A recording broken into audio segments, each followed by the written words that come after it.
Howdy mates, good late afternoon. I'm out at the Hartman Rock Garden, which is a well-known folk site located in the southwest portion of Springfield, not too far from my university.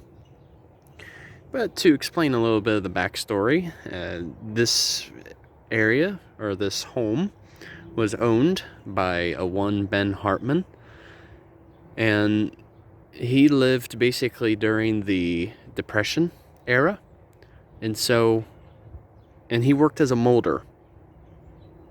So he was very crafty, more or less. And as it turned out, due to the Depression happening, he was laid off from his job.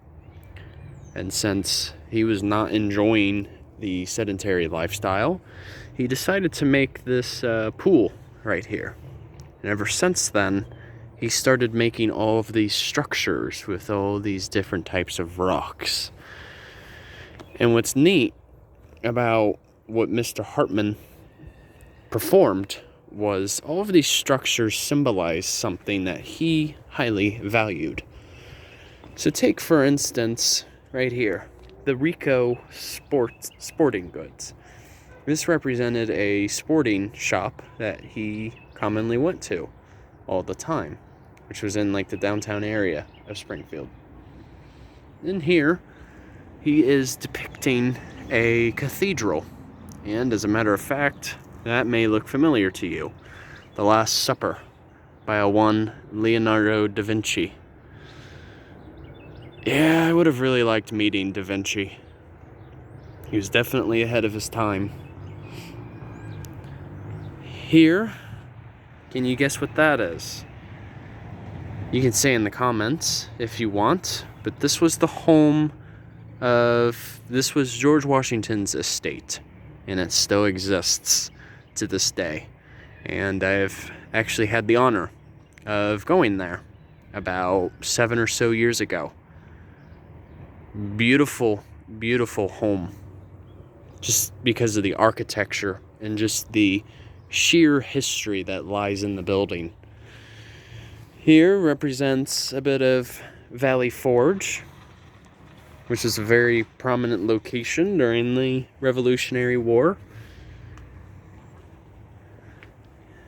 And this is probably one of my favorite structures. It depicts a famous castle that is actually located in West Virginia. Wow. He was good at his stuff, I'll tell you that. And this is one of my other favorites right here, Noah's Ark.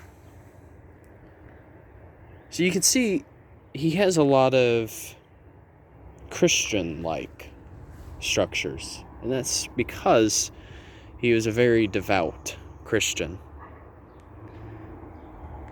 Yep, here he's representing Death Valley.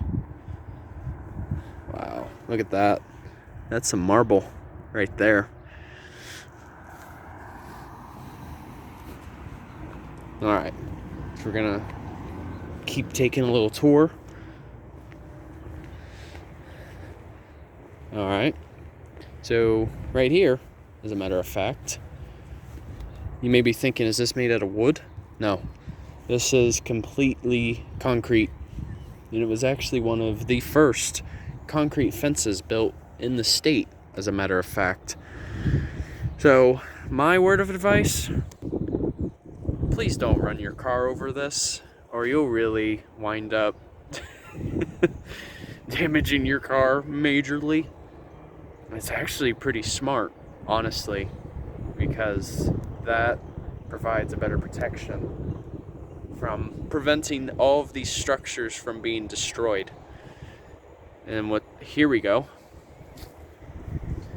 See who that is? That's representing Christopher Columbus. Then, one of my favorite Native Americans during his time, Tecumseh himself. Look at that. Hey, what's up, homie? Yeah.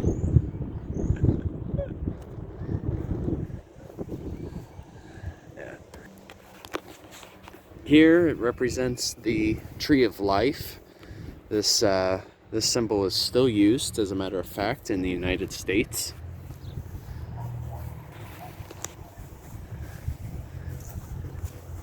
This is a nice little site in Springfield. Crazy to think at one point this was almost going to be lost because the elements were taking over. But it was around 11 or so years ago when it finally was renovated and reopened. Yeah. Got a wishing well right here. Liberty Bell. And then this is one of my other favorites. This just shows some of the different stages of Christ's life. And there we go, it represents his birth. And then, as I said, it shows all of his stages of his life leading up to his crucifixion.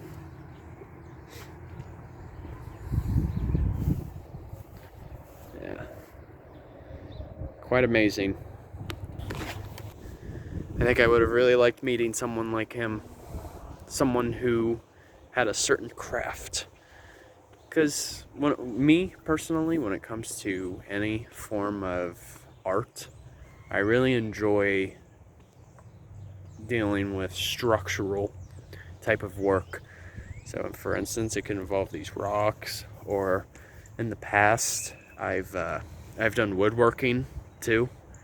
So that's usually my style of performing any kind of art, personally.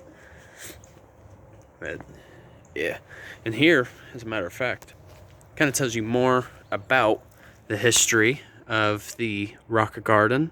So you guys are more than welcome to pause and read the video.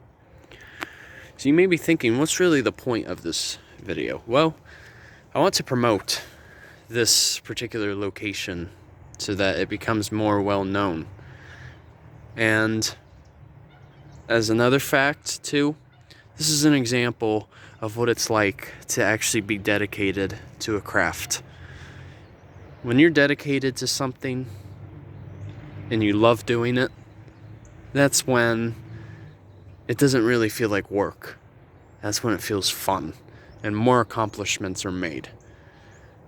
So, hope you guys took something away from that. So, alrighty. Thought I would share that with you guys. Hope you learned something in the video. Neat spot, man. Well worth it. And eventually these roses are going to rise, so it's going to be gorgeous. So, alright. Hope all of you enjoy your Tuesday, and Journey on a Journey is out. Take care, folks.